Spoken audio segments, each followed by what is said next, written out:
24ஆம் தேதி ஏப்ரல் அதிகாலை உக்ரைனோட நேரப்படி குறைஞ்சது 215 ஏரியல் டார்கெட்ஸை ரஷ்யா உக்ரைனுக்குள்ள அனுப்பியிருக்காங்க. பயங்கரமான தாக்குதல்.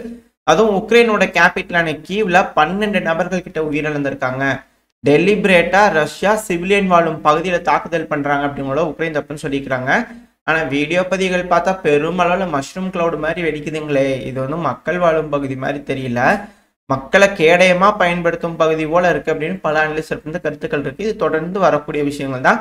ரஷ்யா என்ன சொல்றாங்க, அங்க ஆயுத கூடன்றது வெடிக்கிறது பார்த்தாலே தெரியலையா அப்படிங்கிற அவங்க தரப்புன்னு சொல்லிட்டு இருக்காங்க. எது எப்படியோ இருதரப்பு சொல்லக்கூடிய கருத்துக்களை அவங்ககிட்ட கொடுத்தாச்சு. ஸோ தாக்குதல் படு பயங்கரமா இருந்திருக்கு. இது ட்ரம்ப் அவர்களுக்கே பிடிக்கல. அதாவது பேசுறதுலாம் ஓகே தான், தாக்குதல் நடந்ததுல எனக்கு பிடிக்கல அப்படிங்கிற ட்ரம்ப் அவர்கள் தரப்பு ட்ரூத் மீடியாவில் வந்து பார்த்தீங்கன்னா போட்டுக்கிறாரு.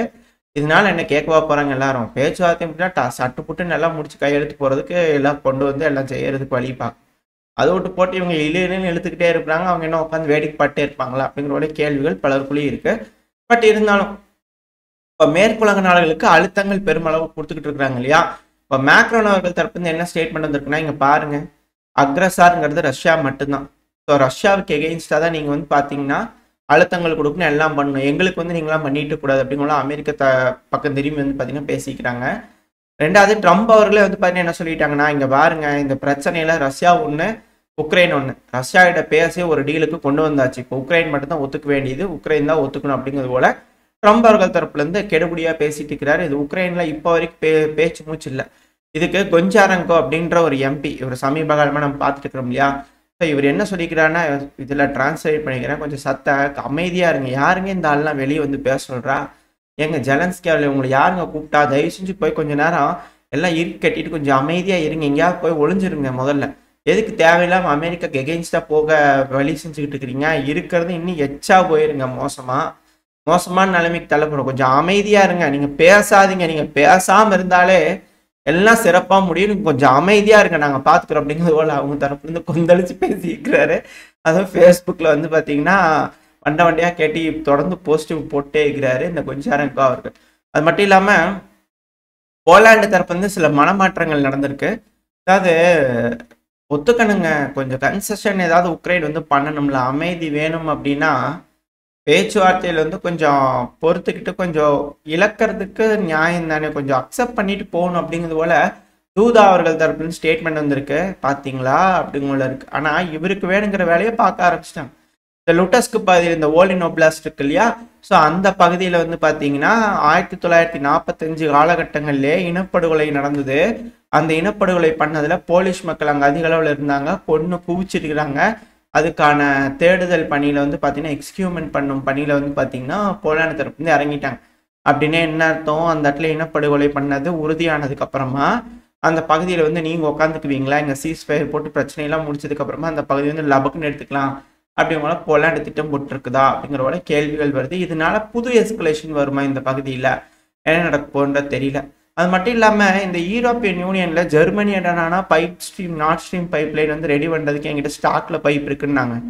ஆனா இன்னைக்கு ஸ்டார்மர் அவர்கள் தரப்பு என்ன சொல்றாங்கன்னா, யூரோப்பியன் யூனியனே எனர்ஜியை வச்சு நம்மளை அடிமையாக்கி வைக்கணும்னு நினைச்சிட்டு இருந்தாங்க ரஷ்யா, அது முடியல, நம்ம இதே போல ஒற்றுமையா இருக்கணும், நம்ம ரஷ்யா கிட்ட இந்த பேச்சுவார்த்தையெல்லாம் முடிஞ்சாலுமே கடுமையான நெருக்கடிகள் கொடுத்து ரஷ்யாவோட அந்த எனர்ஜியெல்லாம் எக்ஸ்ப்ளோர் பண்ணி நம்ம அதுக்கான நெருக்கடிகள் கொடுக்கக்கூடிய பணியில இறங்கணும், ரெஸ்ட்ரிக்ட் பண்ணணும் அப்படிங்கிற ஸ்டார்மர் அவர் சொல்லியிருக்காங்களா.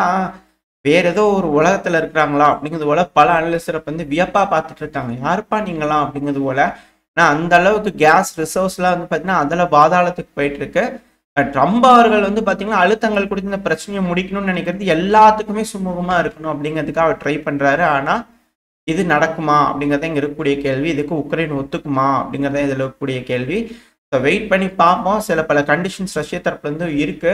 இந்த கர்கிவ் பகுதியெல்லாம் டெரிட்டரிஸ் எக்ஸ்சேஞ்ச் பண்றாங்க அப்படின்னா, ரஷ்யாவோட கட்டுப்பாட்டில் இருக்க பகுதியெல்லாம் விட்டுட்டு வராங்கன்னா என்ன மாதிரியான முடிவுகள் செய்ய போறாங்க. இல்லை டொனஸ்கோ பிளாஸ்ட் லுஹான்ஸ்க்கு ஃபுல்லாவே ரஷ்யா கட்டுப்பாட்டில் எடுத்தாங்க, இந்த டொனஸ்கோ பிளாஸ்ட் இருந்து சில பகுதிகள் இருந்து வெளியேறுவாங்களா அப்படின்ற கேள்விகள்லாம் இருக்கு. ஸோ வெயிட் பண்ணி பார்ப்போம் என்ன மாதிரி பேச்சுவார்த்தைகள் முடிஞ்சு கிளியரான எக்ஸ்பிளனேஷன் ட்ரம்ப் அவர்கள் தரப்புலேருந்து இல்லை மீடியாக்கள் தரப்புல அரசாங்கம் தரப்புல இருந்து கொடுத்தாதான் அது என்ன ஏதுங்க தெளிவா புரியும். இப்போ வரைக்கும் மீடியாக்கள் வந்து பாத்தீங்கன்னா அரசியல் புருஷெல்லாம் சொல்லிட்டு இருக்காங்க, அது 100% அது உண்மை அப்படிங்கிறது போல இருக்காது.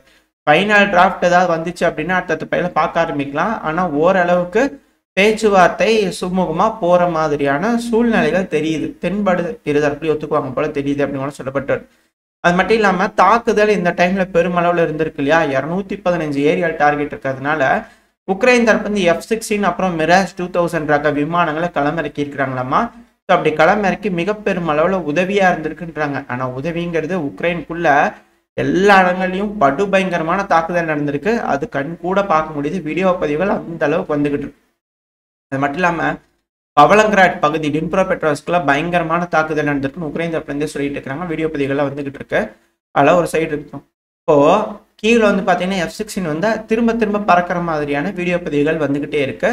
இந்த சமயத்தில் சாபோட ஏவேக்ஸ் இருக்கு இல்லையா, ஸோ அதுவும் வந்து அந்த பகுதியில் பறந்துகிட்டே இருக்கு அப்படிங்கிற செய்திகள் வந்துகிட்டு இருக்கு. செகண்ட் டைம் தேர்ட் டைம் இந்த லிவிவ் ஒப்லாஸ்ட்ல பறந்துகிட்டே இருக்கு அப்படிங்கிறது போல. இது எல்லாத்துக்கும் மேலே ரஷ்யாவோட ராஷ்டிரவன் டவுல வந்து பார்த்தீங்கன்னா நிப்பாட்டி வச்சிருக்க, பறந்துட்டு இருக்கும்போது சுட்டு தள்ளின மாதிரியான விஷயங்கள் இல்லை, நிப்பாட்டி வச்சிருக்கிற சுகாய் சூ ரக 30 ரக விமானம் வந்து பார்த்தீங்கன்னா தீப்பிடிச்சிருந்திருக்கு அப்படின்னு சொல்றாங்க. சவட்டாச் வேலையில வந்து உக்ரைன் தரப்பு வந்து இறங்கி இருக்கலாங்களா அப்படின்ற கேள்விகள் இருக்கு. இந்த தீவிரவாத தாக்குதல் அப்படிங்கிறது தொடர்ந்து வந்து பார்த்தீங்கன்னா ரஷ்யாக்குள்ள நடந்துகிட்டே இருக்கு, அதே போல உக்ரைனுக்குள்ளேயும் நடந்துகிட்டே இருக்கு. பிரச்சனை முடியுமா அப்படிங்கிற இருக்கக்கூடிய இந்த சமயத்துல தீவிரவாத தாக்குதல் இது போல நடந்துட்டு இருக்கு அப்படின்னா மிக பெரும் பிரச்சனைகள் நடக்கும் இல்லையா அப்படின்ற கேள்விகள் வருது. இப்போ என்ன நடக்க போகுது, இந்த பிராந்தியம் பொறுத்த வரைக்கும் அமைதி திரும்புமா இல்லை மிக பெரும் பிரளயம் வெடிக்குமா, என்ன நடக்கும்ன்றதை வெயிட் பண்ணி பார்த்துடலாம்.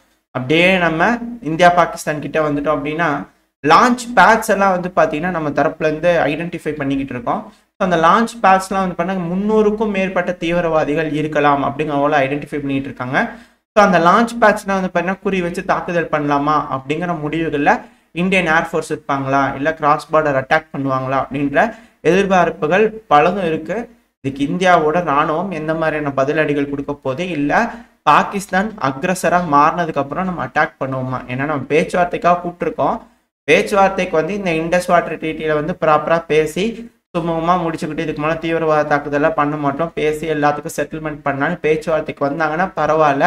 அதை விட்டுட்டு போர் அறிவிச்சுட்டு திருப்பி வந்து நம்ம மேலே தாக்குதல் பண்ணுறாங்க அப்படிங்கும்போது நம்ம ராணுவம் என்ன பண்ணுது, இந்த தடவை எந்த மாதிரியான அடி கொடுக்க போகிறாங்க அப்படிங்கிறத எல்லாரும் ஆர்வமாக பார்த்துக்கிட்டு இருக்காங்க. என்ன நடக்க போகுது, பாகிஸ்தான் நல்ல முடிவு எடுப்பாங்களா இல்லை திரும்பவும் நம்மளோட போருக்கு வருவாங்களா, என்ன நடக்க போன்றது வெயிட் பண்ணி பார்த்தலாம். அது கூடவே இன்னொரு மிக முக்கியமான ஒரு விஷயம், உக்ரைன் வந்து பார்த்தீங்கன்னா புதுசாக $2.6 பில்லியன் அமெரிக்கன் டாலர் அளவுக்கான இன்வெஸ்டர்ஸை இந்நேரத்துக்கு அவங்க பிடிச்சிருக்கணும்.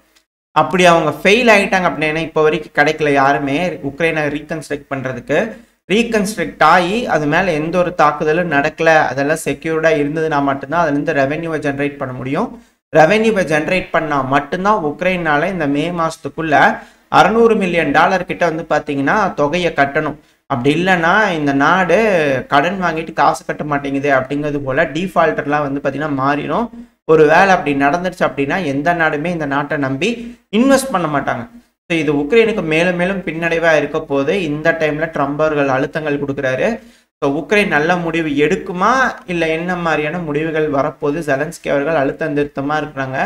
ஜெலன்ஸ்கி அவர்கள் மேலே உக்ரைனோட எம்பிக்களே சிலர்லாம் காண்டாயிருக்கவங்களோ தெரியுது, என்னென்ன போந்தெல்லாம் வெயிட் பண்ணி பார்த்தலாம்.